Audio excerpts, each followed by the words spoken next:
The stranger appeared in the doorway like a ghost, materializing from mountain mist, his enormous frame blocking out the afternoon sun that streamed through the general store's entrance, and Katherine Keller felt her entire body lock up the way it always did when confronted with anyone she did not know. She pressed herself against the back wall near the flour sacks, her breathing shallow and quick, her hands trembling as they clutched the shopping list her aunt had written out that morning. The man had to duck his head to enter, shoulders so broad they nearly brushed both sides of the doorframe, his long dark hair tied back with a strip of leather, his buckskin clothing worn and weathered from what must have been years in the high country. He moved with surprising quiet for someone so large, muscles visible even through the thick fabric of his shirt, and Katherine found herself unable to look away, despite the panic rising in her chest. "Help you with something, mister?" Mr. Dawson called from behind the counter, his voice friendly but cautious in the way it always was with newcomers to Laramie, Wyoming in this year of 1878. The stranger's voice rumbled deep and low. "Need supplies. Heading back up to my cabin before winter sets in proper." Katherine tried to make herself smaller, tried to become invisible against the wall, but her movement must have caught his attention because those dark eyes shifted to her for just a moment. She froze completely, her heart hammering so hard she thought it might break through her ribs. He looked away almost immediately, turning his attention back to Mr. Dawson, but that brief glance had been enough to send her into a spiral of fear she could not control or explain to anyone who had not lived through what she had lived through. "Katherine, dear, are you getting those things for your aunt, Mrs.?" Dawson emerged from the back room, her kind face creased with concern when she saw Katherine pressed against the wall, pale and shaking. "Oh, honey, it is all right. That is just Quinton Thorne. He lives up in the mountains, comes down maybe twice a year for supplies. He would not hurt a fly." But Katherine could not move, could not speak, could not do anything, but stand there with her list crumpled in her white-knuckled grip. The man Quinton glanced at her again, his expression unreadable beneath the dark beard that covered the lower half of his face. Then he let out a long, slow breath that might have been a sigh, though Katherine could not be sure over the rushing sound in her own ears. "The girl afraid of me?" His question was directed at Mrs. Dawson, not at Katherine herself, and somehow that made it slightly easier to bear. "Katherine has had a difficult time," Mrs. Dawson said quietly, moving to Katherine's side and gently touching her arm. "She came to live with her aunt about 6 months ago. She is still adjusting to being here." Quinton studied Katherine for a long moment, his gaze not unkind but intense in a way that made her want to disappear into the floorboards. Then he nodded slowly, something like understanding passing across his weathered features. "Afraid of strangers?" It was not a question, and Mrs. Dawson sighed softly in confirmation. "Yes, all strangers, really. She does better with people she sees regularly, but new folks make it very hard for her." Quinton turned fully toward Katherine then, and she pressed herself so hard against the wall that the rough wood caught at her dress. But instead of approaching, instead of trying to speak to her directly, he simply looked at her with those steady dark eyes and said, "Good." The single word hung in the air, unexpected and confusing. Katherine blinked, her fear momentarily overtaken by bewilderment. Mrs. Dawson made a small sound of surprise. "Good, Mrs." Dawson repeated. Quinton's gaze never left Katherine's face. "Good, she is afraid. Means she is careful. Means she knows the world can be dangerous. Too many people trust too easily, get themselves hurt or worse." He paused, then added in that same low, steady voice, "But if being afraid of strangers keeps her safe, then I will be the only one she needs to know. One her fear go away if there is only one face instead of many." The words made no sense at first, and Katherine stared at him with wide eyes, her breathing still too fast, her hands still trembling. But something in the way he said it, the absolute certainty in his tone, made a tiny crack in the wall of panic that surrounded her. He was not trying to force her to stop being afraid. He was not telling her she was being silly or ridiculous the way so many others had. He was simply stating that if she needed to only know one person, one stranger who would become not a stranger, then he would be that person. "Quinton, that is very kind of you, but I do not think," Mrs. Dawson began, but Quinton raised one large hand to stop her. "Not being kind, being practical." He finally broke eye contact with Katherine to address the shopkeeper's wife. "Girl needs to learn to trust someone other than her aunt and you folks. Someone who can teach her to handle the wild country around here. Winter coming on means wolves and bears getting desperate. Means drifters looking for warm places to hole up. She needs to know how to protect herself, how to read tracks, how to sense danger before it gets close." He looked back at Katherine. "Cannot learn that staying locked in her aunt's house, jumping at shadows. I do not think Katherine is ready," for Mrs. Dawson tried again. But this time it was Katherine herself who interrupted. Why? The word came out as barely more than a whisper, but it was the first thing she had said since the mountain man entered the store, and everyone turned to look at her. She swallowed hard, forcing herself to continue even though her voice shook. Why would you want to help me? You do not know me. Quinton's expression softened almost imperceptibly. Because I know what it is to be afraid. Know what it is to want to hide from the world. Spent 3 years after the war doing exactly that. Up in the mountains where no one could find me. No one could ask me questions about what I had seen or done. He crossed his arms over his broad chest, the muscles in his forearms standing out like cords of rope. But hiding did not make me less afraid. Learning to face the fear, learning to control it instead of letting it control me, that is what saved me. Katherine wanted to ask what war, wanted to ask what he had seen, wanted to know his story, but the questions stuck in her throat. Instead, she just looked at him, really looked at him, and saw not just the size and strength that had initially terrified her, but the scars that marked his hands, the weariness around his eyes that spoke of hard-won experience, the patience in the way he stood there waiting for her response without pushing or demanding. I do not know, she finally managed, her voice still small but slightly steadier. I do not know if I can try, Quinton said simply. That is all anyone can do, try. He turned back to Mr. Dawson then as if the matter was settled. Need flour, salt, coffee, dried beans, ammunition for a Winchester. Sugar if you have it, though I can do without if supplies are low. As Mr. Dawson began gathering the requested items, Mrs. Dawson guided Katherine gently away from the wall. Come on, dear, let us get your aunt's things together. You do not have to decide anything right now. But Katherine found her eyes drawn back to Quinton as he moved around the store, selecting items with quick efficiency, his movements economical and purposeful. He was nothing like the men who had come to her father's ranch 2 years ago. Nothing like the smooth-talking strangers who had smiled with too many teeth and carried violence in their eyes hidden behind false friendliness. This man was direct, blunt even, but there was no deception in him that she could sense. What you saw was what you got, and what she saw was someone who understood fear because he had lived with it himself. Mr. Thorne, Katherine heard herself say, and was shocked that she had spoken his name. He turned to look at her, and she forced herself to not look away, even though everything in her screamed to do so. How would it work? The teaching, I mean.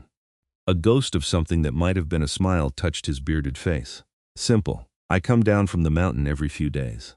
We take walks around the edge of town, close enough that you feel safe, but far enough that you start to see the wilderness. I teach you to read tracks, to listen to the forest, to understand what your fear is telling you versus what is actual danger. We go slow. We stop whenever you need to stop, and gradually you get more comfortable. Or you decide it is not for you, and I go back to my mountain and we part ways. Why every few days? Katherine asked, surprised at her own boldness in asking follow-up questions. Why not just teach me all at once and be done with it? Because trust is not built in a day, Quinton said, his dark eyes steady on hers. Because you need time to process, to adjust, to let your fear settle between lessons. Push too hard, too fast, and you will just reinforce the panic instead of learning to move through it. He hefted a sack of flour onto his shoulder as easily as if it weighed nothing. And because I have a life up on that mountain that needs tending, cannot abandon my trap lines in my cabin just to play teacher full-time. It was the most practical, straightforward answer Katherine could have imagined, and somehow that made her trust it more than any flowery promises would have. She looked at Mrs. Dawson, who was watching the exchange with a mixture of hope and concern on her round face. What do you think? Katherine asked her. Mrs. Dawson considered for a long moment. I think Quinton Thorne is one of the most honorable men I have ever met, for all that he keeps to himself most of the year. I think his intentions are genuine, but I also think you need to talk to your Aunt Margaret before making any decisions. Katherine nodded slowly. I will talk to her tonight. Good, Quinton said again. And this time Katherine understood that the word was his way of expressing approval without excessive emotion. He paid Mr. Dawson for his supplies, counting out coins from a leather pouch with hands that dwarfed the small currency. I will be at the stable at the north end of town tomorrow at noon. If you decide to try, you meet me there. If not, I head back up the mountain and no hard feelings either way. Tomorrow? Katherine felt her anxiety spike again. That is very soon. It is, Quinton agreed, loading the last of his supplies into a large pack. But waiting will just give you more time to talk yourself out of it. Sometimes the best thing is to jump before you can think too hard about how cold the water might be. He settled the pack onto his shoulders, the weight of it enough to break a smaller man's back, but he carried it as if it were nothing. Noon tomorrow, stable at the north end, your choice. Then he was gone, ducking out through the doorway and disappearing into the afternoon sunlight, leaving Katherine standing in the middle of the general store, with her heart still racing, but her mind whirling with possibilities she had not allowed herself to consider in the 2 years since her world had fallen apart. That evening, Katherine sat at her Aunt Margaret's small kitchen table, pushing beans around her plate and trying to find the words to explain what had happened at the store. Her aunt was a patient woman, her father's older sister, who had taken Katherine in without question when the telegram had arrived about the attack at the ranch. Margaret Keller was 53 years old, never married, and made her living as a seamstress in Laramie. She had given Katherine a home, safety, and time to heal, never pushing, never demanding more than Katherine could give. But Katherine knew her aunt worried about her, worried that she would spend the rest of her life trapped by fear, unable to move forward. "Something on your mind, child?" Aunt Margaret asked gently, setting down her own fork. "You have been staring at those beans for 10 minutes now without eating a single one." Katherine took a breath and told her about Quinton Thorne, about his offer, about the strange declaration that he would be the only stranger she needed to know. She told her about the way he had not flinched from her fear, had not tried to minimize it or dismiss it, but had instead proposed a solution that acknowledged it while offering a path through it. Aunt Margaret listened without interrupting, her weathered hands folded on the table, her gray eyes thoughtful. When Katherine finished, her aunt was quiet for a long moment before speaking. "I know of Quinton Thorne," she finally said. "He had some clothes mended here a year or so back, brought them in himself. Quiet man, polite, paid exactly what I asked without trying to negotiate down the way some men do. He fought in the war on the Union side, saw some terrible things if the rumors are true. Came out here to the Wyoming territory in 73 or 74, built himself a cabin high up in the Medicine Bow Range, and has been living mostly alone ever since." She paused, studying Katherine's face. "He is a good man, as far as I can tell. But that does not mean you have to do this if you are not ready." "I do not know if I will ever be ready," Katherine admitted, her voice thick with emotion. "But I cannot live like this forever, Aunt Margaret. I cannot spend the rest of my life afraid to walk down the street, afraid to meet new people, afraid of my own shadow. What happened at the ranch was terrible, but Papa would not want me to let it destroy the rest of my life. He would want me to fight, to find a way to be strong again." Aunt Margaret reached across the table and took Katherine's hand in both of hers. "Your papa would be very proud of you for even considering this. It takes courage to face your fears, more courage than most people realize." She squeezed Katherine's fingers gently. "If you want to try, I support you, but I have one condition." "What is it?" "I will walk with you to the stable tomorrow. I will meet this Mr. Thorne properly, make sure I know exactly where you will be going and when you will be back, and if at any point you feel unsafe or uncomfortable, you come straight home. No guilt, no shame, just come home." Katherine felt tears prick at her eyes. "Thank you. You are all the family I have left, sweet girl," Aunt Margaret said softly. "I just want you to have a chance at a real life again. If Quinton Thorne can help you find that, then I am grateful to him. But I will still watch over you like a hawk, because that is what family does." That night, Katherine lay awake in her small bedroom, listening to the sounds of Laramie settling into sleep around her. Dogs barking in the distance, the creak of wagon wheels on the main street, the occasional burst of laughter from the saloon 3 blocks away. Normal sounds, everyday sounds, sounds that should not have made her pull the quilt up to her chin and stare at the ceiling with her heart pounding. She had been doing better, she knew that. 6 months ago she could not leave the house at all. Now she could go to the general store, to the church, to a handful of familiar places with familiar faces. But that was not living. That was just existing in a smaller and smaller circle, and if she let it continue, that circle would eventually contract to nothing at all. She thought about Quinton Thorne's words. "I will be the only one she needs to know." It should have sounded possessive or controlling, but it had not. It had sounded like a promise, like someone offering to be a bridge between her broken world and the possibility of something more. She had no idea if she could actually go through with it, if she could stand to be alone with a strange man in the wilderness, learning things she had never needed to learn back when her father and brothers were alive to protect her.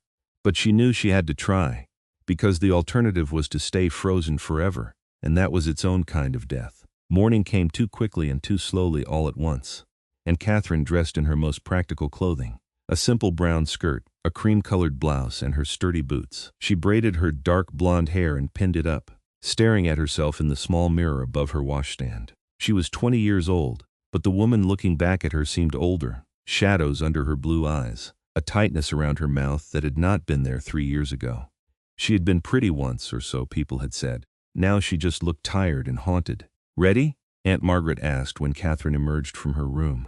Her aunt was already dressed and waiting, a shawl wrapped around her shoulders against the cool October morning. "No," Katherine admitted, "but I am going anyway." They walked through Laramie's streets together, past the hardware store and the church and the schoolhouse, where children's voices rose in recitation of their morning lessons. The town was bustling with activity, people going about their daily business, and Katherine kept her eyes down, focusing on the ground in front of her feet, letting her aunt guide her around obstacles. She had gotten good at this, at moving through the world without really engaging with it, and she hated how natural it had become. The stable at the north end of town was a large structure that smelled of horses and hay and leather, and Quinton Thorne was already there when they arrived, exactly at noon as he had promised. He was checking the hooves of a massive bay horse, his long hair loose around his shoulders today, his buckskin jacket open despite the chill in the air. He looked up when they approached, and Katherine felt her stomach clench with anxiety, but she forced herself to keep walking, to not turn and run. "Miss Keller," he said, straightening up to his full height, which had to be well over 6 feet. He nodded politely to Aunt Margaret. "Madam, I assume you are the aunt." "Margaret Keller," her aunt said, her tone friendly but with an edge of protectiveness that made Katherine love her even more. "Katherine told me about your offer. I wanted to meet you properly and understand what you have in mind." Quinton's expression did not change, but he nodded as if he had expected nothing less. "Fair enough. I was planning to take her just to the edge of the tree line west of town, maybe a 20-minute walk, stay within shouting distance of the nearest homestead, teach her to identify different types of tracks, show her how to read disturbed ground, explain the difference between an animal trail and a game trail. Nothing dangerous, nothing too far from help if she needs it. Be back in town by 3 o'clock at the latest. And you will respect her boundaries?" Aunt Margaret pressed. "If she says stop, you stop?" "Absolutely," Quinton said without hesitation. "This only works if she feels safe. Moment she does not, we are done for the day. No arguments, no pushing."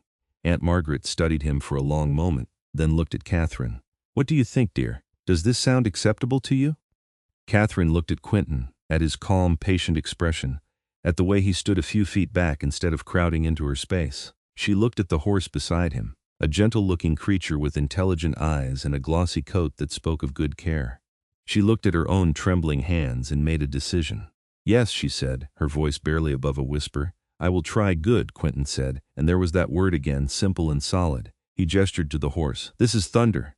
Had him for 8 years now, steady as they come. He will walk with us, give you something to focus on if the open spaces get too overwhelming. Some people find it easier to manage their fear when there is an animal nearby." Katherine had not expected that consideration, and it touched something in her chest. She had loved the horses on her father's ranch, had spent hours in the barn with them before everything went wrong. Having Thunder along might actually help. They set out slowly, Quinton leading the horse and Katherine walking on the other side of the animal, using Thunder's bulk as a barrier between herself and the mountain man. Aunt Margaret watched them go, worry clear on her face, and Katherine gave her a small wave to show she was all right, even though her heart was hammering and her palms were sweating inside her gloves. "We can stop any time," Quinton reminded her as they left the edge of town and moved toward the open grassland that stretched toward the foothills. "You feel the panic getting too strong, you just say the word." "How do you know about panic?" Katherine asked, then immediately wished she had not, afraid she had been too personal, too intrusive. But Quinton did not seem offended. "Had my share of it after the war. Could not be in crowds, could not handle loud noises, could not sleep without waking up thinking I was back in the fighting.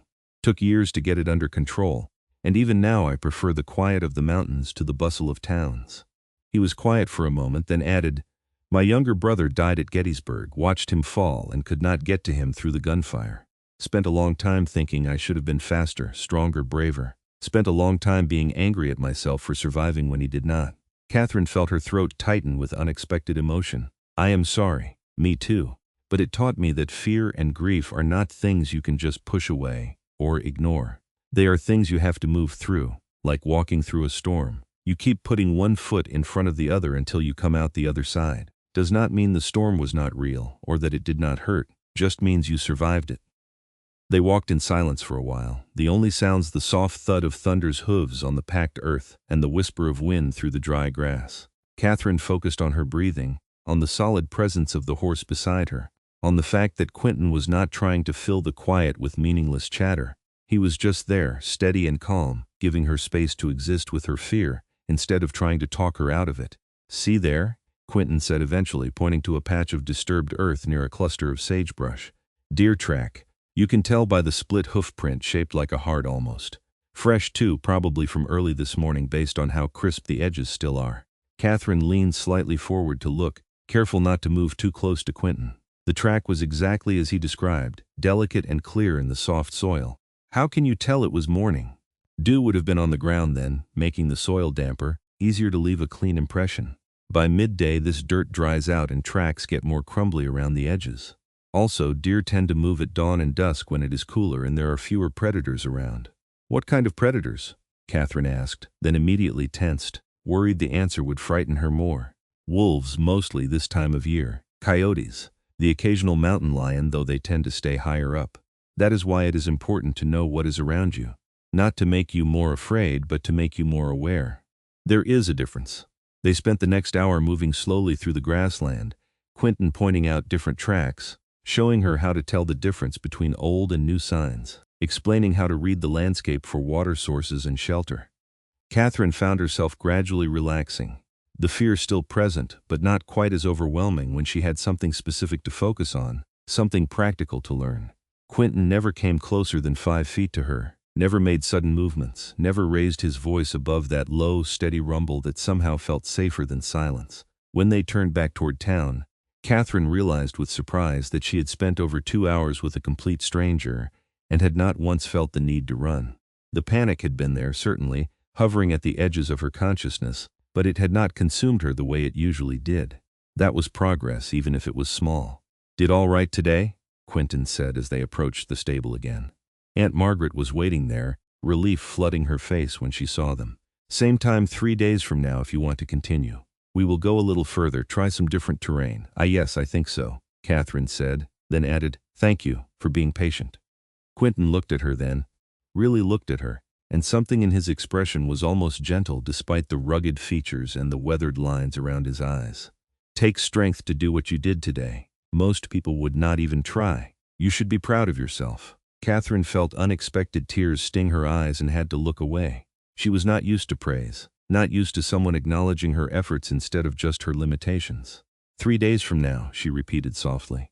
3 days, Quinton confirmed, and then he was leading Thunder into the stable, leaving Katherine and her aunt to walk back home through the afternoon streets. "Well?" Aunt Margaret asked when they were out of earshot. "How was it?" "Terrifying," Katherine admitted, "but also not as bad as I thought it would be. He was kind, quiet but kind." "Will you go again?"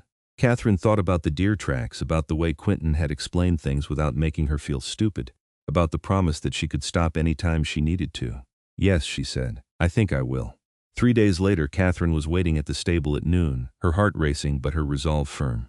Quinton arrived exactly on time, Thunder trailing behind him on a lead rope, and they set out again without fanfare or fuss. This time they went north instead of west, into terrain that was more rolling hills than flat grassland, and Quinton taught her about wind patterns and how to read the sky for coming weather. Katherine listened carefully, asked questions, and was surprised to find that she was actually enjoying herself in small moments.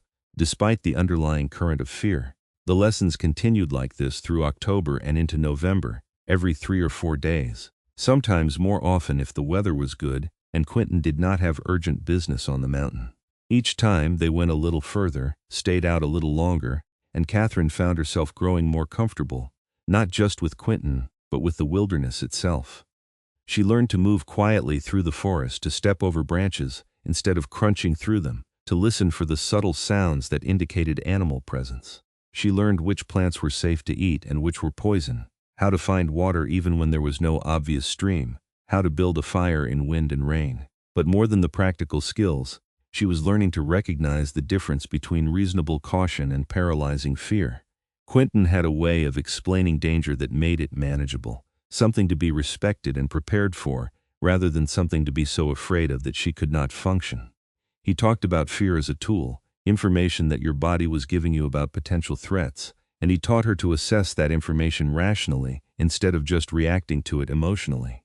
"Fear tells you to pay attention," he said one afternoon in mid-November as they stood on a ridge overlooking the valley where Laramie sat nestled among the hills.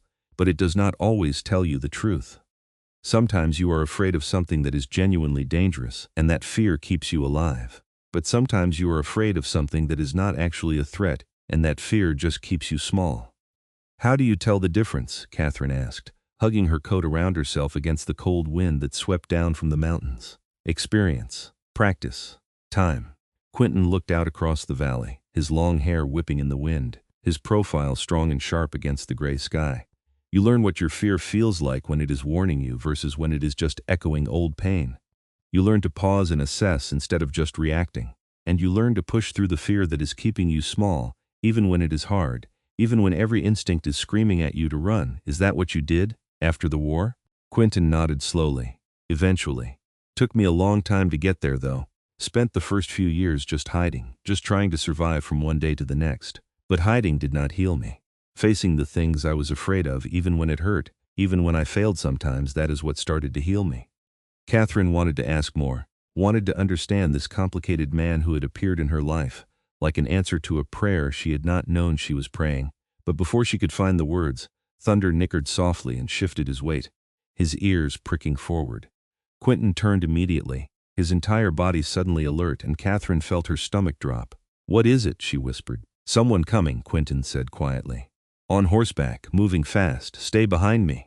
Katherine's fear spiked immediately, the old terror flooding back in an instant, and she pressed close to Thunder's side, her hands shaking. But she forced herself to breathe, forced herself to remember what Quinton had taught her about assessing threats, and she looked in the direction Thunder was looking instead of just panicking blindly. A rider appeared over the next rise, a young man on a sorrel horse, and he pulled up short when he saw them. "Mr. Thorne, that you?" Quinton relaxed slightly but did not move from his protective position between Katherine and the stranger. "It is. What is wrong, Ben?" The young man Ben was breathing hard and his horse was lathered with sweat. "Been looking for you. Doc Patterson sent me. There is a family up near the timber camp, new settlers, and the wife has gone into labor early. The baby is breech and Doc needs someone who can ride fast to Fort Sanders to fetch the army surgeon. He said you were the best rider he knew and asked if you could go." "How far along is she?" Quinton asked, already moving toward Thunder with swift efficiency. "Doc says maybe halfway. She started last night. He is worried she will not make it if we cannot turn the baby, and he needs someone who has more experience with complicated births." Quinton was checking Thunder's tack, his movements quick and sure. "Fort Sanders is a 3-hour ride from here if I push it. 6 hours round trip plus however long it takes to convince the surgeon to come. Doc knows. He said it was a long shot, but the only shot. The husband is beside himself, and they have 3 other children who are terrified." Katherine watched Quinton's face and saw the conflict there. He did not want to go, she realized. Not because he did not care about the struggling mother, but because leaving meant abandoning Katherine in the middle of a lesson, meant breaking the careful routine they had established. But she could also see that he knew he had to go, that this was too important to refuse. "Go," Katherine said, surprised at how steady her voice was. "She needs you." Quinton looked at her, his dark eyes searching her face. "Can you get back to town all right?" "It is only 2 miles. I can see Laramie from here. I will be fine. Take the route we came up, stay on the trail, and if you see anything that makes you nervous, you go around it, not through it. Understand?" "I understand." Quinton looked like he wanted to say more, but Ben was waiting anxiously, and time was clearly critical. "I will come find you when I get back. Make sure you got home, safe." "I will be fine," Katherine repeated, and she meant it. The fear was there, yes, but it was manageable. She had the tools now to handle a 2-mile walk on a clear trail in daylight.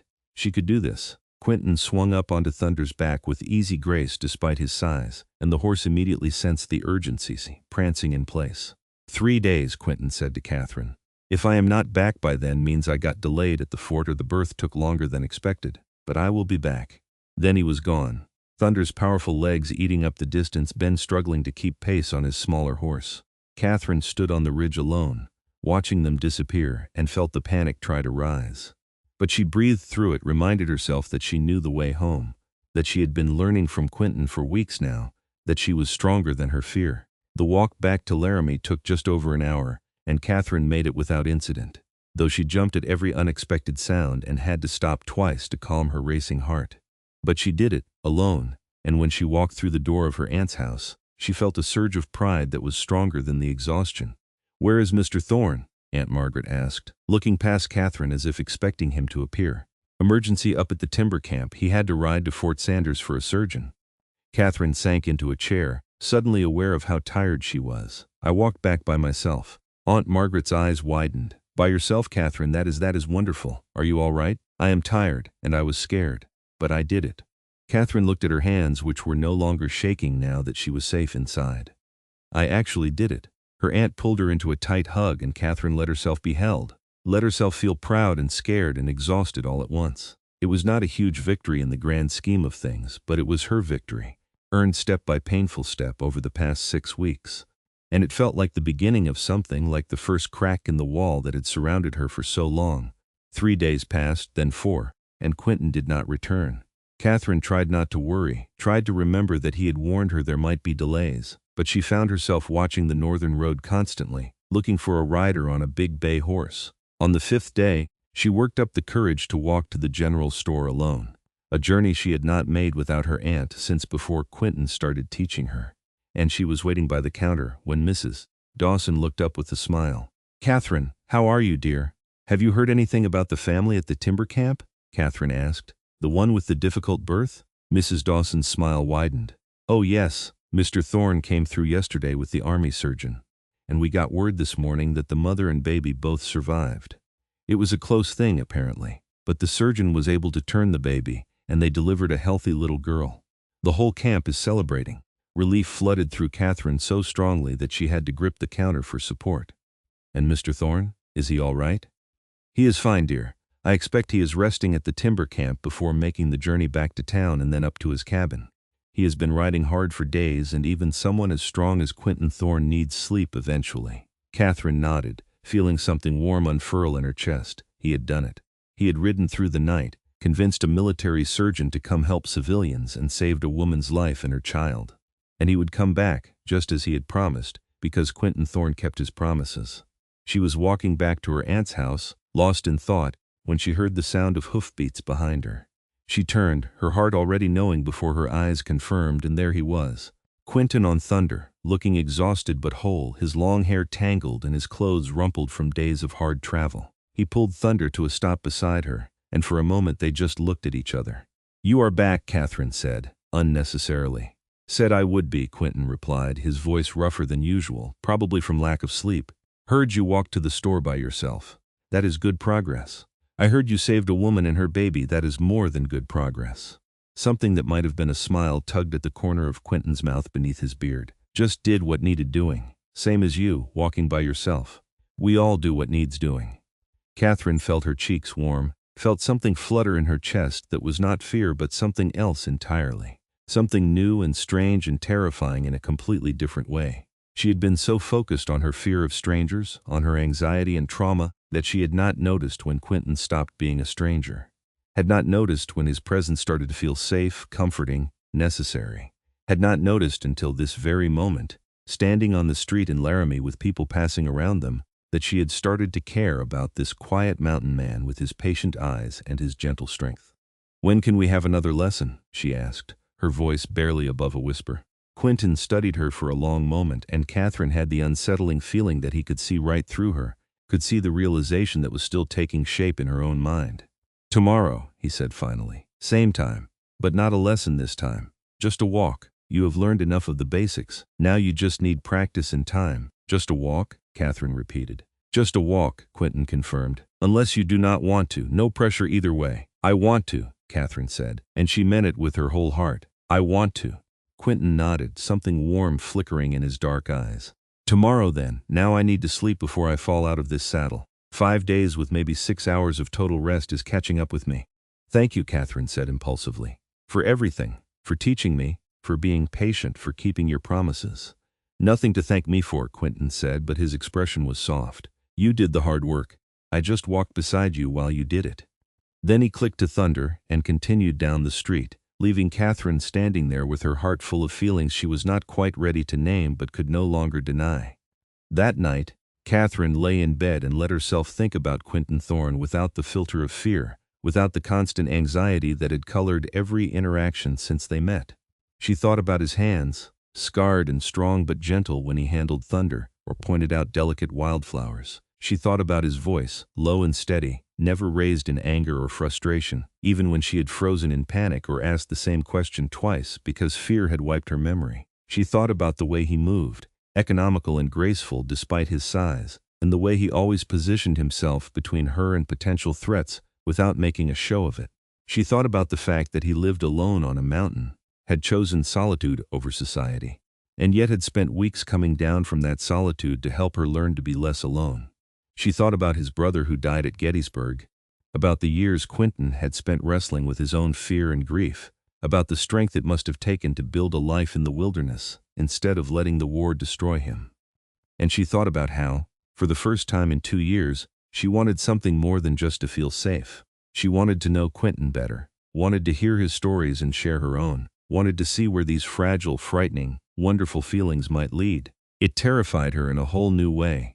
This vulnerability, this opening of her heart to someone who could hurt her far worse than any stranger on the street ever could.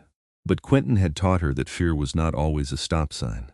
Sometimes it was just information, and she got to decide what to do with that information. Tomorrow, she decided. Tomorrow she would take another step forward, not away from fear but through it, just like walking through a storm. The next day was clear and cold, the sky a brilliant blue that hurt to look at, and Katherine dressed carefully in her warmest clothes. She met Quinton at the stable as planned, and they set out walking with thunder trailing behind. But this time the silence between them felt different. Not uncomfortable, but charged, as if they were both aware that something had shifted between them. They walked for an hour before Quinton finally spoke. "Can I ask you something personal? You can tell me no if you want." Katherine's stomach fluttered nervously, but she nodded. "You can ask. What happened to make you so afraid?" Quinton's voice was gentle, but the question was direct. "You do not have to tell me if you do not want to. But I have been wondering, and it seems like maybe you might be ready to talk about it." Katherine was quiet for a long time, long enough that she thought maybe Quinton would take back the question or change the subject. But he just walked beside her, patient as always, giving her the space to decide whether to answer. Finally, she took a breath and let the words come. "My father had a ranch about 60 miles south of here near the Colorado border. Small operation, just him and my 2 brothers working it, but we made a decent living. 2 years ago, 3 men came through, said they were looking for work. Papa hired them on because we were short-handed during calving season." Katherine's voice was steady, but she could feel the familiar tightness in her chest beginning. They seemed normal at first. Friendly, hard-working. But after a week, they asked Papa for their wages early, and he explained that we paid at the end of the month like he had told them when he hired them. They seemed to accept it, but that night, she had to stop, had to breathe, and Quinton stopped walking, giving her time. That night they came to the house. They had been drinking, and they were angry about the money. They wanted to rob us, take whatever cash Papa had and move on. But my oldest brother John, he tried to fight them. He was only 19, Quinton. Just 19, and he thought he could protect us. They killed him, Quinton said quietly. And it was not a question. Katherine nodded, tears streaming down her face now. Shot him right in front of us. Then they shot Michael, my younger brother. He was 17. Papa tried to stop them, and they killed him too, and I hid. I hid like a coward under the kitchen table while they ransacked the house and took everything we had. They never even knew I was there. They left, and I was alone with my dead family for 2 days before a neighbor came by and found me." Quinton was silent for a moment, and when Katherine finally looked at him, his expression was stricken. "You are not a coward. You survived. That takes a different kind of courage. I should have done something. I should have helped them, fought back, anything but hide." "You would be dead," Quinton said bluntly. "And your family would still be dead, and no one would have been able to tell the law what happened or who did it. You survived, Katherine. You were 16 years old, and you survived something that would have broken most grown men. That is not cowardice. That is strength." "It does not feel like strength," Katherine whispered. "It feels like I am broken, like those men broke something in me that will never be fixed." Quinton reached out slowly, telegraphing his movement, and gently took her hand in his much larger one. It was the first time he had touched her beyond the occasional steadying grip on her elbow, and Katherine felt the warmth of his palm against hers like a brand. "You are not broken, you are healing, and healing is messy and hard and takes time. But every day you show up, every day you push through the fear to try again, you are proving that they did not break you. They hurt you, yes, but they did not break you." Katherine looked down at their joined hands, at the way her small fingers disappeared into his strong, scarred ones, and felt something settle in her chest. This man, this quiet, patient, impossibly strong man, saw her not as damaged or weak but as someone fighting her way back to wholeness. He saw her courage instead of her fear, her strength instead of her scars. And he was not afraid to touch her, to hold her hand, to offer comfort without demanding anything in return. "Did they catch the men?" Quinton asked after a moment. "Yes." The neighbor recognized one of them from the description I gave. "They were caught trying to rob another ranch 3 days later. They are in prison now, will be for the rest of their lives." Katherine squeezed Quinton's hand, drawing strength from the contact. "That should have made me feel better, knowing they were locked up. But it did not. Because they took my family and no amount of justice brings them back." "No, it does not," Quinton agreed. "I wish I could tell you it gets easier, that the grief goes away. But it does not. Not really. It just gets less sharp, less immediate. You learn to carry it instead of letting it carry you." They stood there for a long time, hands joined, sharing grief and understanding in the cold November air. Finally, Quinton gently released her hand and they started walking again. But something fundamental had changed between them. Katherine had shared her deepest pain, and Quinton had not flinched, had not tried to fix her or minimize her experience. He had just listened and understood and offered the solid comfort of his presence. "Can I ask you something now?" Katherine said after a while. "Fair is fair. Why did you really offer to help me?" "The truth, not just the practical reasons." Quinton was quiet for so long that Katherine thought he might not answer. Then, "Because when I saw you in that store, pressed against the wall and shaking, I saw myself 5 years ago, saw someone drowning in fear and trauma with no idea how to swim to shore. And I remembered how alone I felt, how much I wished someone had understood, had offered a hand without judgment or pity."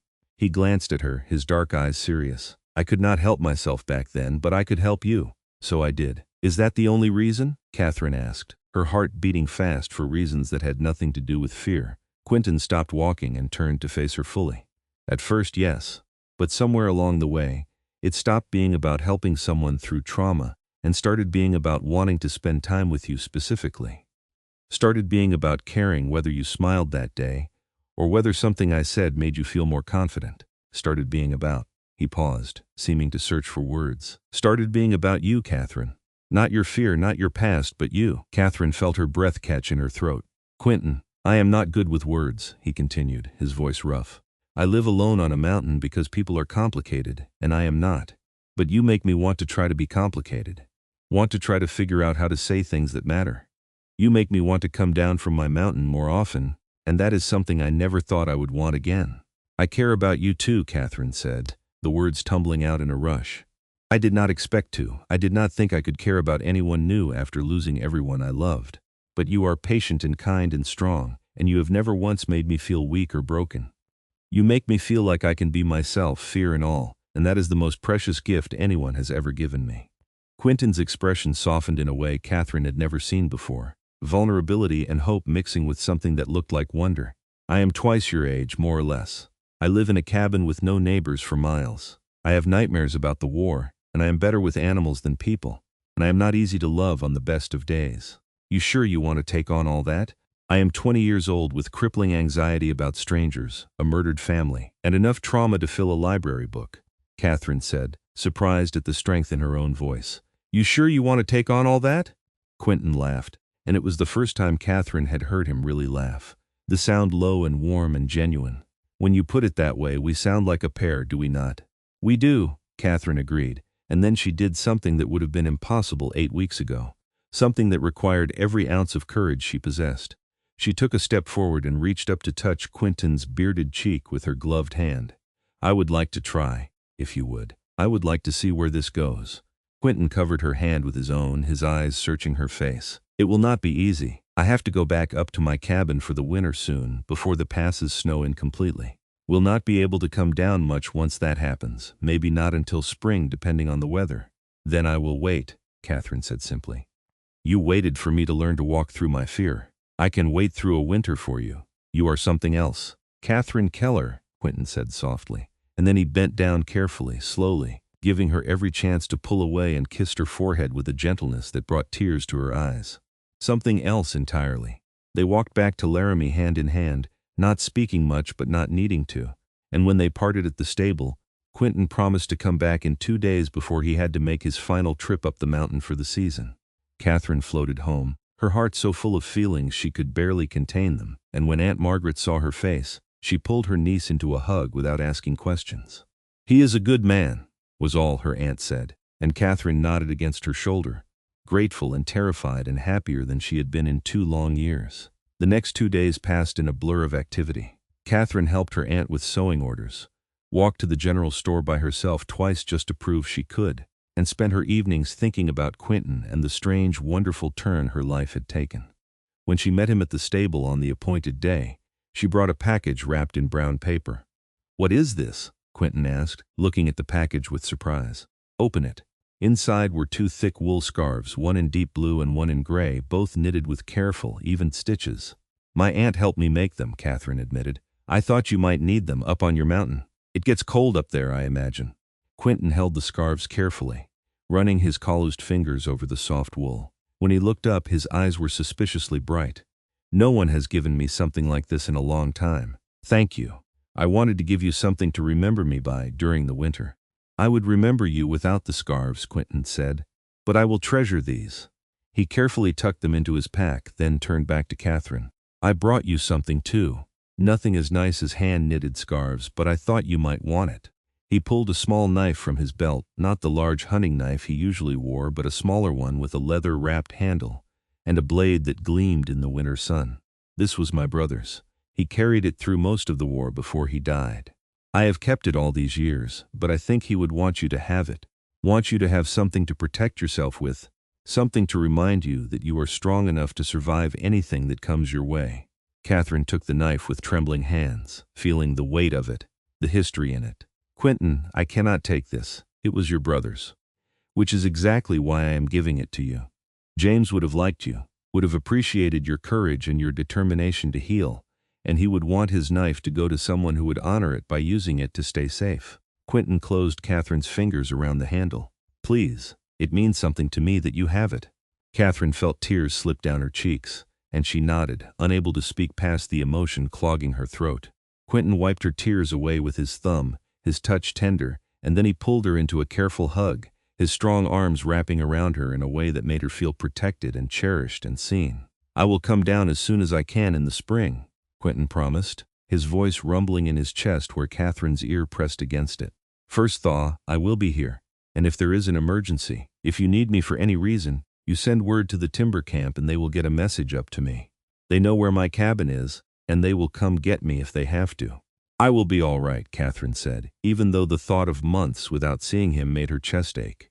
"You taught me well, and I have my aunt and the people in town. I will be all right." "I know you will," Quinton said, and the absolute certainty in his voice made Katherine believe it too. "You are the strongest person I know, Katherine. Never forget that." They said their goodbyes there at the stable, holding each other longer than was probably proper, but neither of them caring what anyone thought. When Quinton finally pulled away and swung up onto Thunder's back, Katherine memorized the sight of him. Long hair loose around his shoulders, buckskin jacket stretched across his broad back, the blue scarf she had made him already wrapped around his neck, despite the fact that it was not quite cold enough to need it yet. He looked at her one more time, his dark eyes full of promise, and then he was riding north toward the mountains, toward his solitary cabin and the long winter that would keep them apart. Katherine stood at the edge of town until he disappeared from sight, her hand wrapped around the handle of the knife he had given her, her heart full of longing and hope and the kind of love she had thought she might never feel again. Then she turned and walked back through Laramie's streets with her head high.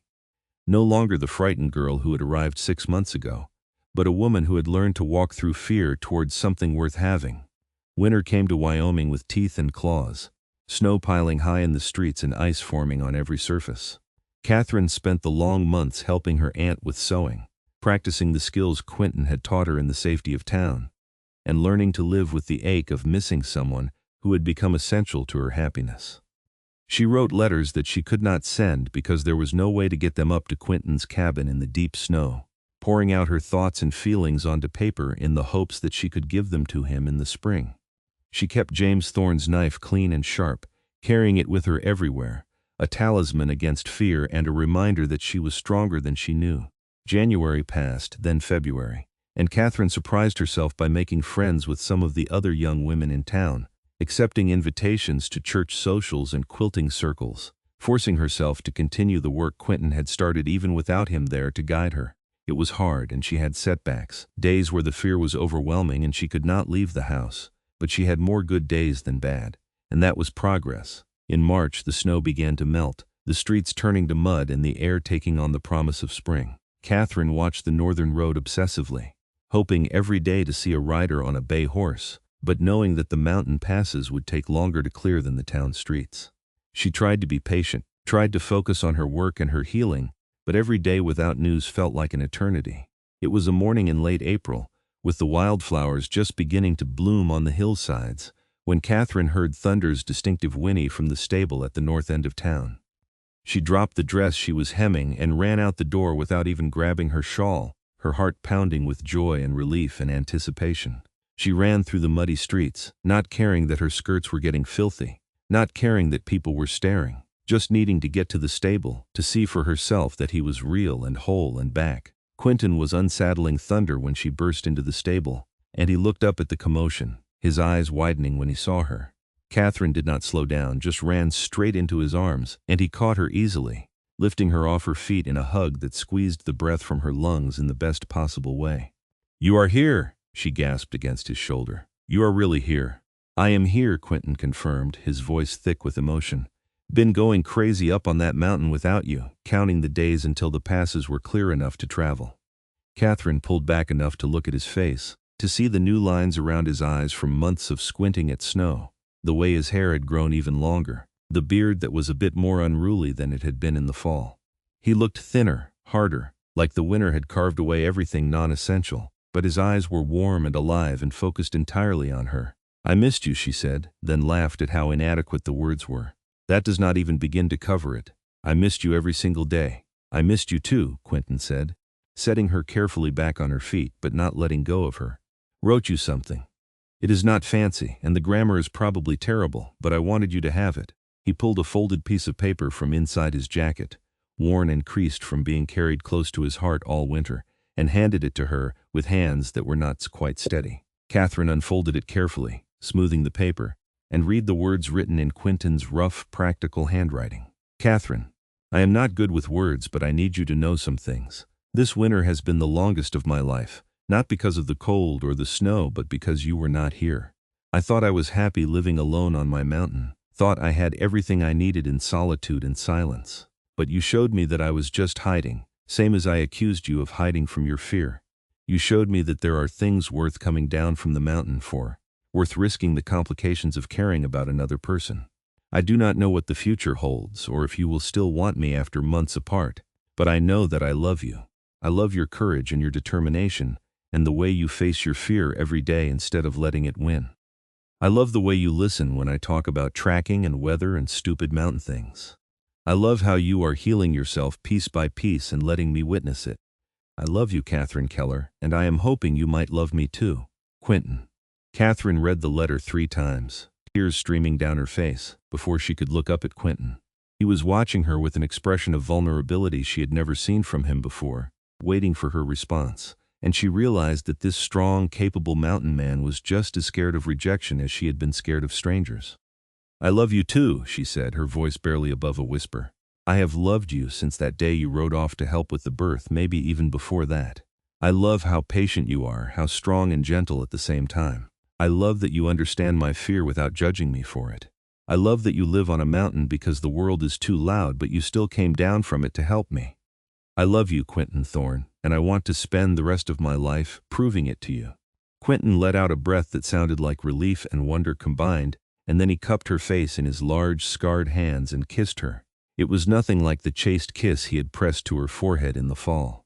This was real and deep and full of months of longing, and Katherine melted into it, her hands gripping his jacket to keep her steady as the world spun around them. He tasted like pine and coffee and something uniquely him, and she thought she could kiss him forever and never get tired of it. When they finally broke apart, both breathing hard, Quinton rested his forehead against hers. "Marry me." It was not a question, but it was not quite a demand either. It was more like a proposal and a prayer all rolled into one, and Katherine found herself laughing through her tears. "Yes, yes, I will marry you. I do not have a ring yet, and I will need to talk to your aunt properly, and the cabin needs work before it is fit for 2 people, And Katherine stopped his rambling by kissing him again, shorter this time but just as sweet. I do not care about any of that, I just care about you. You will care when you see the state of the cabin, Quinton said wryly, but he was smiling, really smiling, and Katherine thought it was the most beautiful sight she had ever seen. But I will fix it up. Make it a real home instead of just a place to sleep between trap lines. Make it somewhere you will want to be. I will want to be anywhere you are, Katherine said simply, and meant it with her whole heart. They walked hand in hand back to Aunt Margaret's house, and Quinton formally asked for permission to marry Katherine in the small parlor, while her aunt cried happy tears and gave her blessing without hesitation. They planned a simple wedding for early June, giving Quinton time to prepare the cabin and Katherine time to finish helping her aunt with the spring sewing orders, and to mentally prepare for the huge change her life was about to take. The news spread through Laramie quickly, and Katherine was surprised by how happy people were for them. How many women stopped her on the street to congratulate her and tell her that Quinton was a good man who would treat her right. The weeks leading up to the wedding were a blur of activity and planning. Quinton divided his time between town and the mountain, riding down every few days to spend time with Katherine and work on the cabin up in the high country. Katherine continued pushing herself to interact more with people in town, accepting help from neighbors with wedding preparations, and slowly building a life that was bigger than just her fear. She still had hard days, still had moments of panic when she encountered strangers or found herself in unfamiliar situations, but those moments were becoming less frequent, less consuming, and she was learning to recover from them more quickly. On a warm May afternoon, Quinton took Katherine up to see the cabin for the first time. It was a long ride, several hours north and then west into the Medicine Bow Range, climbing higher and higher until the air was thin and crisp and the trees were mostly pine and fir. The cabin sat in a small clearing beside a fast-running stream, built from logs Quinton had cut and notched himself, with a stone chimney and a covered porch that looked out over a valley so beautiful it took Katherine's breath away. "It is not much," Quinton said, dismounting and helping Katherine down from Thunder. "Just 2 rooms right now, but I have been adding on. Adding a proper bedroom, making the main room bigger, putting in more windows so it does not feel so dark inside." Katherine walked slowly toward the cabin, taking in every detail. Quinton had clearly been working hard, the new additions framed out and partially completed, fresh wood bright against the weathered logs of the original structure. The porch had 2 chairs carved from wood, simple but sturdy, and there were flowers planted in a box beneath the window that looked strange and sweet against the rough masculine simplicity of everything else. "Did you plant flowers?" Katherine asked, touched beyond words. Quinton rubbed the back of his neck, looking embarrassed. "Thought you might like them. Dug them up from lower down the mountain and replanted them here. Not sure if they will take, but I wanted to try." Katherine turned to him, this big, strong man who lived alone in the wilderness but had planted flowers because he thought she might like them, and felt her love for him swell until she thought her heart might burst from it. "It is perfect, Quinton. All of it. The cabin, the flowers, the view. It is all perfect. Wait until you see the inside before you decide that," Quinton said, but he looked pleased. He opened the door and gestured for her to enter, and Katherine stepped into what would soon be her home. The main room was larger than she had expected, with a stone fireplace dominating one wall and a kitchen area with a wood stove and shelves along another. There was a table with 2 chairs, a bed in the corner that Quinton said he would move to the new bedroom once it was finished, and hooks on the wall for coats and supplies. It was sparse but clean, everything organized with the same careful efficiency that Quinton brought to all aspects of his life. Through an open doorway she could see the framing of the new bedroom, studs and beams waiting for walls and a roof. "I will have it finished by the wedding," Quinton promised.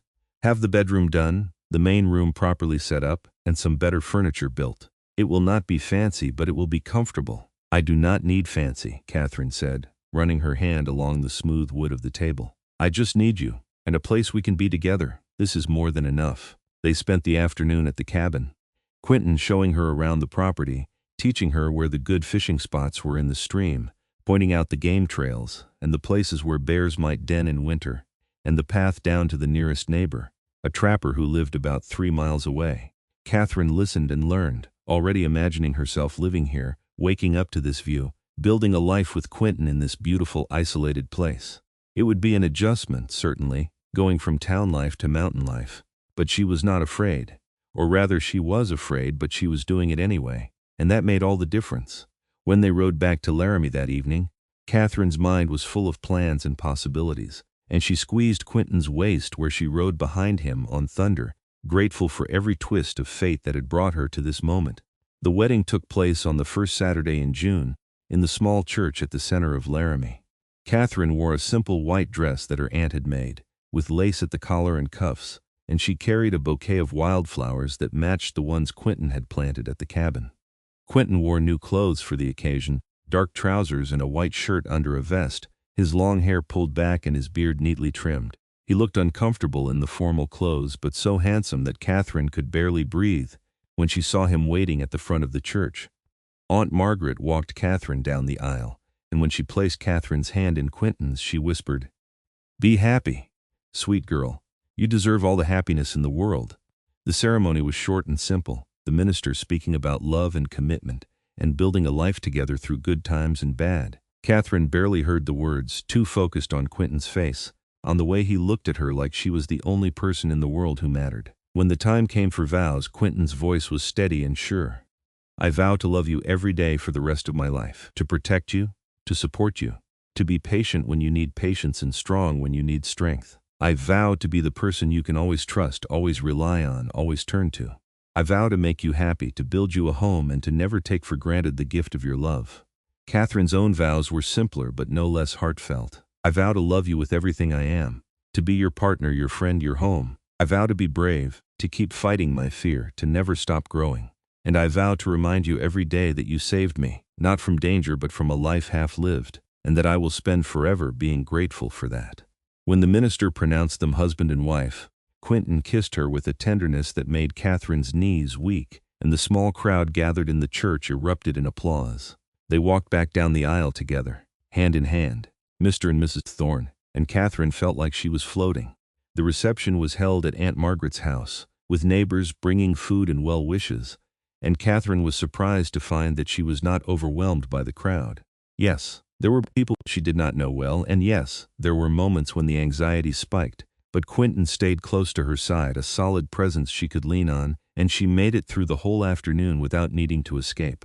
It felt like a victory, like proof that all the hard work of the past months had been worth it. As the sun began to set, Quinton and Katherine said their goodbyes and rode north toward the cabin, toward their new life together.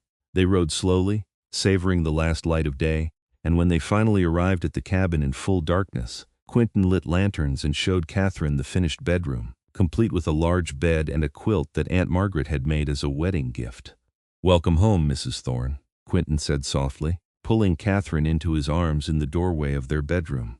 "Home," Katherine repeated, and the word had never felt more right. She reached up to kiss her husband, this strong, patient, incredible man who had seen her at her most broken and had helped her piece herself back together. And she knew that whatever challenges lay ahead, they would face them together. That first year of marriage was not easy, but it was good. Katherine had to adjust to the isolation of mountain life, to the long stretches without seeing other people, to the hard physical work of maintaining a homestead in the wilderness. But Quinton was endlessly patient, teaching her everything he knew about living off the land, about preserving food for winter, about reading the weather and the seasons. They worked side by side, building improvements to the cabin, clearing a small garden plot, tending Quinton's trap lines, and learning to be a partnership. Katherine's fear did not magically disappear just because she was married, and there were still days when the panic was strong, when memories of that terrible night 2 years ago would come flooding back and leave her shaking and unable to function. But Quinton never made her feel weak or broken on those days. He just held her, gave her space to feel what she needed to feel, and reminded her that healing was not linear, that setbacks were part of the process. In October, they rode down to Laramie together for supplies, and Katherine was surprised by how much the town felt like a bustling metropolis after months in the quiet mountains. But it was also wonderful to see Aunt Margaret, to catch up with the Dawsons at the general store, to walk the familiar streets and realize how much she had changed since she first arrived 18 months ago. She was still Katherine, still had the same history and the same scars, but she was also stronger now, more confident, more capable. She had built a life with Quinton, had learned to thrive in the wilderness, and that was something to be proud of. "You look happy," Aunt Margaret said that evening over dinner, studying Katherine with a smile. "Truly happy, not just getting by." "I am happy," Katherine said, reaching for Quinton's hand under the table. "I am exactly where I am supposed to be." Winter came again, harder and colder than the year before, and Katherine and Quinton hunkered down in their cabin, keeping the fire burning and the food stores stocked. The isolation could have been suffocating, but instead Katherine found it peaceful, a cocoon where she and Quinton existed in their own small world. They talked for hours by the fire, sharing stories from their pasts, making plans for the future, learning each other in ways that went deeper than surface knowledge. Quinton told her about the war, about the things he had seen and done and how they still haunted him sometimes. Katherine talked about her family, about the good memories before the tragedy, about the guilt she still carried for surviving when they had not. "You know it was not your fault, right?" Quinton said one snowy evening, holding Katherine close on the bed they shared. "Your family would not want you to carry that guilt. I know that in my head," Katherine said. "But my heart has a harder time believing it. Then I will keep reminding you until your heart believes it too," Quinton promised, and he did. Every time the guilt threatened to overwhelm her, every time she started to spiral into what-ifs and should-haves. Spring came eventually, as it always did, the snow melting to reveal new growth, and Katherine discovered she was pregnant. The news filled her with joy and terror in equal measure. Excitement about bringing a child into the world, mixing with fear about whether she would be a good mother, whether she was healed enough to raise a child without passing on her trauma. But Quinton was ecstatic, his face lighting up in a way Katherine had never seen before, and his confidence helped quiet some of her fears. "You will be an amazing mother," he told her, one hand resting gently on her still flat stomach. "You are strong and brave and loving, and our child will be lucky to have you." "Our child will be lucky to have you too," Katherine said, covering his hand with hers. "You are going to be a wonderful father, Quinton Thorne." The pregnancy was relatively easy, and Katherine stayed active through the summer, helping Quinton with the garden and the lighter chores around the homestead. They made a trip down to Laramie in August, and Aunt Margaret cried happy tears when she learned she would be a great aunt. The doctor examined Katherine and pronounced her, and the baby, healthy, and they rode back up to the cabin with supplies and baby clothes that Aunt Margaret had already started making. In late October, on a cold night with the first snow of the season falling outside, Katherine went into labor. Quinton had ridden down to the trapper 3 miles away 2 days earlier, bringing back the man's wife, Mrs. Chen, who had experience with births and had agreed to stay at the cabin until the baby came. Mrs. Chen was a calm, capable woman in her 40s, and her presence helped Katherine feel less afraid as the contractions grew stronger and more frequent. "You are doing wonderfully," Mrs. Chen said, her voice steady and encouraging. "Not much longer now." Quinton stayed by Katherine's side the whole time, holding her hand, wiping sweat from her forehead, murmuring words of love and encouragement. Katherine could see the fear in his eyes, the memory of the woman at the timber camp whose difficult labor had nearly killed her, but he did not let that fear control him. He was strong when Katherine needed him to be strong, and that gave her strength in return. Just after midnight, their son was born, tiny and perfect and screaming with healthy lungs. Quinton cut the cord with shaking hands, and when Mrs. Chen placed the baby in Katherine's arms, Katherine looked down at the small face and felt something shift in her chest, a fierce protective love unlike anything she had ever experienced. "What should we name him?" Quinton asked, his voice thick with emotion as he looked at his son for the first time. Katherine thought for a moment, then said, "James, after your brother, so his name and his memory can live on." Quinton's eyes filled with tears and he bent to kiss Katherine's forehead, then the baby's. "James Thorne, it is perfect." James was a good baby, healthy and strong, and Katherine discovered that motherhood came more naturally to her than she had feared. Yes, there were sleepless nights and moments of doubt, but there was also overwhelming joy in watching her son grow, in seeing Quinton cradle the tiny boy in his large, scarred hands with such infinite gentleness. Quinton was an attentive father, changing diapers and walking the floor with James when he fussed, and singing to him in a low, rumbling voice that seemed to calm the baby instantly. That winter was harder with a new baby, but they managed, taking turns getting up when James cried, working together to keep the cabin warm and comfortable. And in the quiet moments, with James asleep between them and the fire crackling in the hearth, Katherine would look at Quinton and think about how far she had come.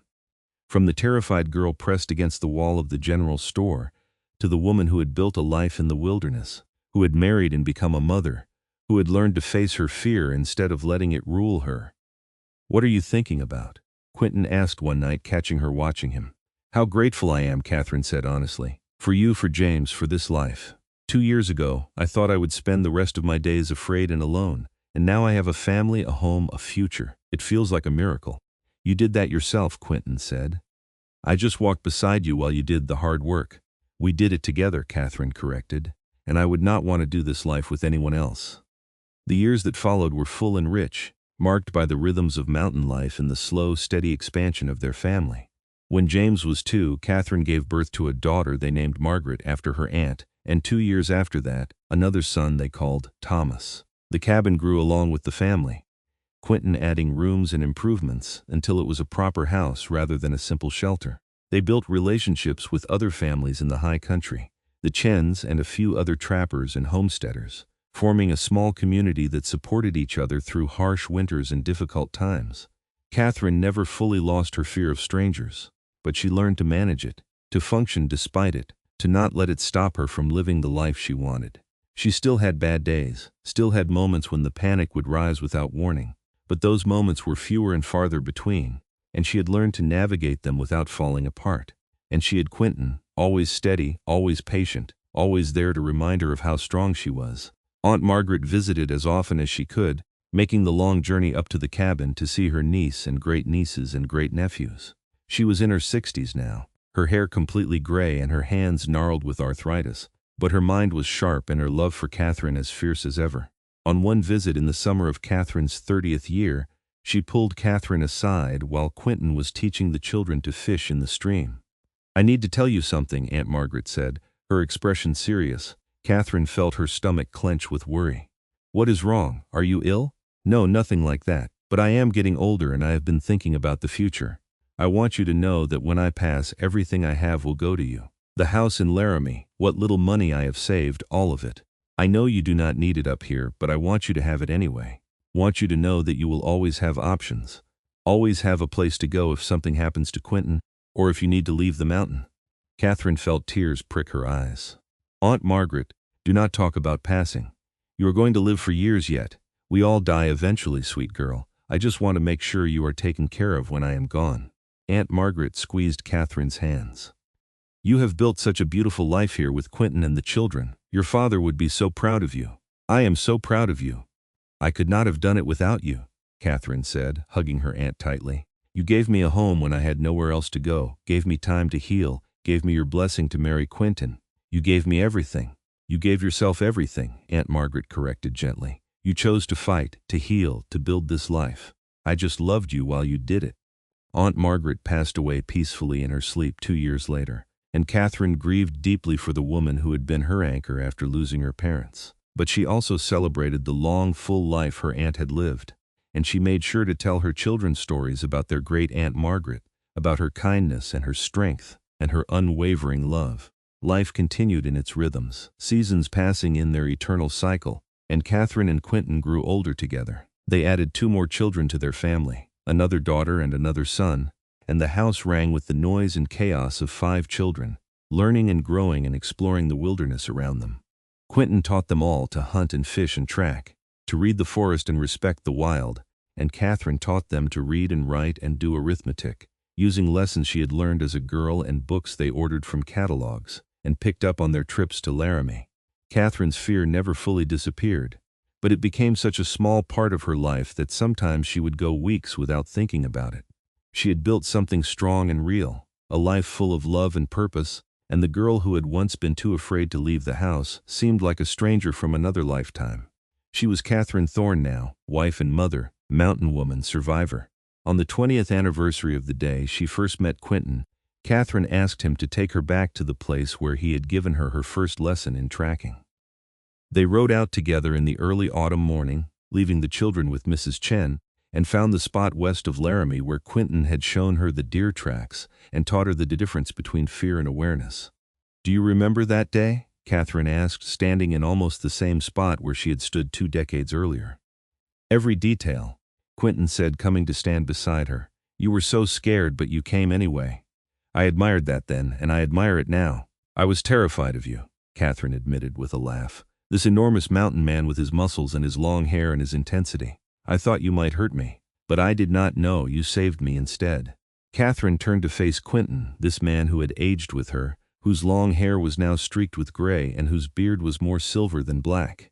He was still strong, still capable, but softer around the edges in the way that long, happy years could make a person soft. You said that day that you would be the only stranger I needed to know, and you were right. You are the only one I needed, Quinton. You and our children and the life we built together, it is more than I ever dreamed I could have. Quinton cupped her face in his hands, looking at her with the same intensity he had that first day in the general store. You gave me a reason to come down from the mountain. Gave me a family, a purpose, a future. I thought I was done with living after the war, thought I would just exist in solitude until I died. But you showed me that there was still life worth living, still joy to be found. You saved me too, Katherine. They kissed there in the autumn sunshine, two people who had found each other at their most broken, and had built something whole and beautiful together. And when they rode back to their mountain home, back to their children and their life, Katherine felt nothing but gratitude for the strange twist of fate that had brought a terrified young woman and a solitary mountain man together in a general store in Laramie, Wyoming, all those years ago. The years continued to pass, marked by milestones both large and small. Their oldest son James grew into a young man much like his father, strong and quiet and capable, and he eventually built his own cabin further up the mountain with a young woman from Laramie he had met and fallen in love with. Margaret married a homesteader and moved to a valley 20 miles east, close enough to visit but far enough to have her own life. Thomas, their middle son, decided he preferred town life and moved to Laramie to work at the general store, where Mr. Dawson had retired and was looking for someone to eventually take over the business. Their younger daughter and son stayed on the mountain, helping Quinton with the trap lines in the homestead, showing no signs of wanting to leave the wilderness that was the only home they had ever known. Katherine and Quinton became grandparents, delighting in the babies that James and Margaret brought to visit, spoiling them with carved toys and knitted blankets before sending them back to their parents. They grew older, their bodies slowing down but their minds and hearts still strong, still connected, still as in love as they had been that day in June when they had promised to spend their lives together. On a warm summer evening when Katherine was 53 years old, the same age Aunt Margaret had been when Katherine first came to Laramie, she and Quinton sat on the porch of their cabin, watching the sun set over the valley below. Their grandchildren were visiting, running through the clearing and shrieking with laughter, and Katherine felt a contentment so deep it was almost overwhelming. "Can you imagine if I had not gone to the general store that day?" Katherine mused, leaning against Quinton's shoulder. "If I had sent Aunt Margaret to do the shopping instead because I was too afraid?" "You would have come eventually," Quinton said with confidence. "Maybe not that exact day, but soon. You were fighting your way back to life, Katherine. You would have made it with or without me, maybe. But I am glad it was with you." Katherine laced her fingers through Quinton's, feeling the familiar roughness of his calluses, the strength in his grip, despite his 75 years. "I am glad you saw me that day and decided I was worth helping." "You were always worth helping," Quinton said simply. "I just recognized a fellow traveler through the dark and offered a hand. You did the hard work of taking it." They sat in comfortable silence as the sun disappeared behind the mountains and the first stars began to appear in the darkening sky. Inside the cabin, they could hear their youngest daughter starting to prepare dinner, calling the grandchildren in to wash their hands. It was an ordinary evening in an ordinary life, but to Katherine it felt like the culmination of everything she had fought for, everything she had overcome, everything she had built from the ashes of her broken past. "I love you," she said to Quinton. Words she had spoken thousands of times over the past 33 years but which still felt important to say. "I will love you until my last breath, and probably beyond that too." "I love you too," Quinton replied, kissing the top of her head. "You are the best decision I ever made, Katherine Thorne. The best and the bravest." As the evening deepened into night and the family gathered around the dinner table, Katherine looked at the faces of her children and grandchildren. At Quinton sitting at the head of the table with a grandchild on his lap, and she knew with absolute certainty that she had lived the life she was meant to live. She had walked through her fear, had learned to trust again, had built a family and a home in the wilderness that had once seemed so terrifying. She had taken the hand of a mountain man who had promised to be the only stranger she needed to know, and together they had created something beautiful. The fear that had once consumed her was now just a small part of her story, a challenge she had overcome, a darkness she had walked through to find the light on the other side. And in that light, surrounded by love and laughter and the people who mattered most, Katherine Keller Thorne knew that she was exactly where she was supposed to be, exactly who she was supposed to be. And that was more than enough. Years later, When Katherine and Quinton were both in their 80s, they still lived in the cabin on the mountain, though their youngest son and his family had moved into an addition they built onto the house to help care for them. Their bodies were frail now, their movements slow, but their love was as strong as ever, and they spent their days sitting on the porch, holding hands and watching the world turn around them. "No regrets?" Quinton asked one afternoon, his voice raspy with age. "Not a single one," Katherine replied, squeezing his hand. "You?" "None. Except maybe I wish I had met you sooner so we could have had more years together." "We have had a lifetime," Katherine said. "A good, full, beautiful lifetime. That is more than most people get."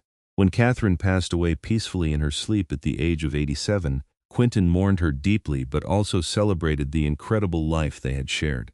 He told stories about her to anyone who would listen, about the frightened young woman who had been afraid of strangers and the strong, brave woman she had become. He talked about her courage, her determination, her capacity for love, and he made sure their children and grandchildren and great-grandchildren knew what an extraordinary person she had been. Quinton followed Katherine 3 months later, his body simply giving up without the other half of his soul there to anchor him. They were buried side by side on a hill overlooking their cabin, with simple wooden markers that their grandson carved from pine. The family gathered for the funeral, dozens of people whose lives had been shaped by Katherine and Quinton's love, and they shared memories and tears and laughter as they celebrated 2 lives well lived. The cabin remained in the family, passed down through generations, and became a place of pilgrimage for descendants who wanted to connect with their history, with the story of how a frightened young woman and a solitary mountain man had found each other and built a legacy of love and courage that would echo through time. The story of Katherine and Quinton became family legend, told and retold to children and grandchildren, adapted and embellished but always true at its core. That love can heal even the deepest wounds. That courage is not the absence of fear but the decision to move forward despite it. And that sometimes the best things in life come from the most unexpected encounters. And whenever any of their descendants faced their own fears, their own traumas, their own challenges, they would remember Katherine and Quinton. Remember that strength comes from walking through the storm rather than hiding from it. And they would find the courage to take that next step forward, just as their ancestors had done generations before.